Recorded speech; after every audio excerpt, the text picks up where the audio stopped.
fa nampafantatra ny vinany sy ny tetikasany ananganana ny sekoliny basketball any amin'ny faritry Fandrina iny ny Tamifa na ny tanora milalao basket avy any amin'ny faritry Fandrina iny efa tamin'ny taona 4 mo no nitsangana ity ekipa ity. Ny taona 17 dia tompon-daka lefitra tamin'ny fiadinany amboarany Ranomasimbe Indiana ao an'ny ekipa tompon-daka izay natao teto amintsika ny sokajy vehivavy tao amin'ny Tamifa vina goavana satria dia hanangana sekoly ny basket izay angalany teknisiana frantsay miaraka amin'ny fananganana fotodrafitrasa mety amin'izany sekoly zany no ataon'ity ekipa ny Tamifa ity. Ny taona 2014 no nijoro tany amin'ny faritra Morimani ny Tamifa basketball na ny tanora milalao ny Fandrina. Vokatra tsara indrindra azon'izy ireo tamin'izany ny nahavosotra ho tompon-daka lefitry ny faritra ny Ranomasimbe Indiana ny taona 17 ho an'ny sokajy vehivavy. Amin'izao fotoan'izao dia mihoatra ny 100 menada ny ankizy tanora mpikambana ao amin'ny Tamifa. Izany dia misampana ho amin'ny sokajy U14 lehilahy sy vehivavy, U16 lehilahy sy vehivavy, U18 vehivavy, U20 lehilahy, NMB lahy sy vavy ary ny NA vehivavy.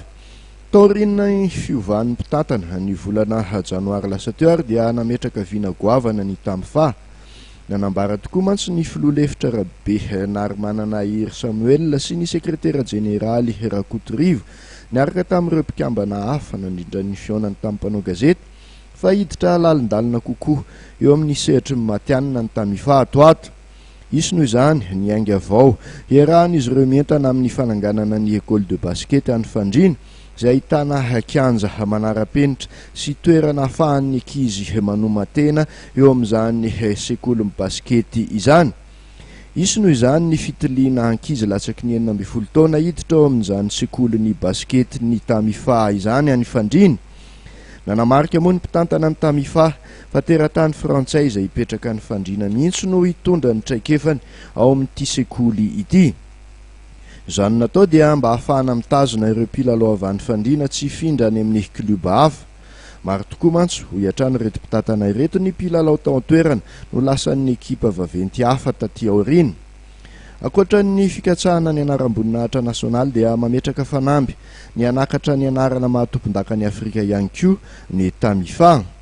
Nanao antsoavo amin'ireo orinasa goavana misy eto amintsika moa ny tompon'andraikitra amin'ny Tamifa amin'ny tokony sy ny tolo-tanana ahafahan'izy ireo manatanteraka izany tetikasana izany. Hoentin'izy ireo manomboka ny fidedavana famatsiana ary dia hikarakara alim-pandizana eny amin'ny CMS Sonerana izy ireo ny 30 martsa ho avy izao. Anarak'izay dia isany koa ny hetsika ataon'ny Tamifa eny amin'ny CFM Manosy ny faraiky amin'ny 30 ny volana martsa.